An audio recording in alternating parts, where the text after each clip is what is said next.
श्री गोपाळ कृष्ण भगवान की जय। लीला नंबर 69। वडनेरला वटेश्वराच्या देवळात जाणे, लिंगाच्या देवळात मुक्काम।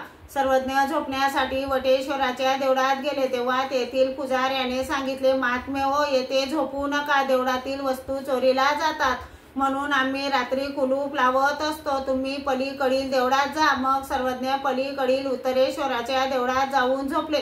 पुजारी गावात गेला, जेवला व झोपणार तेवढ्यात त्याला आठवले, त्या महात्म्यांना मी त्या देवळात पाठवले, पण तेथे तर 2 सर्प राहतात, म्हणून सर्वज्ञांना सांगण्यासाठी रात्रीच निघाला, तर गावाच्या वेशीला कुलूप लागलेले होते। परत घरी आला, दुःख करीत झोपला, केव्हा दिवस उगवेल आणि केव्हा मी जाईन अशी तगमग रात्रभर करीत राहिला। इकडे रात्री असे झाले की देवळात ते दोन्ही सर्प येऊन एकमेकांशी भांडले। भांडता वर छतावर चढले, तेथून ते सर्वज्ञांच्या वक्षस्थळावर पडले। सर्वज्ञांनी दोघांना दोन्ही श्रीकरांनी धरले आणि एक इकडे सोडला, एक इकडे सोडला, एक इकडे सोडला। दिवस उजाडताच तो पुजारी आला, त्याने म्हटले, जी मी आपणास त्या देवळात तर पाठवले, परंतु नंतर मला आठवले तेथे तर 2 सर्प राहतात, आपण त्यांना तेथे पाठवायला नको होते, मी रात्रीच सांगायला येत होतो, तेव्हा गावाच्या वेशीला कुलूप लागले होते जी। मग त्याने विचारले, तरी त्यांचे काय केले जी? सर्वज्ञांनी सांगितले, ते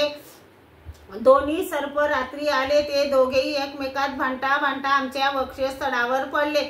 वक्षस्थळावरून पडल्यानंतर आम्ही त्यांना या श्रीकराने इकडे व या श्रीकराने इकडे सोडले। पुजाऱ्याला आश्चर्य वाटले। श्री गोपाळ कृष्ण भगवान की जय।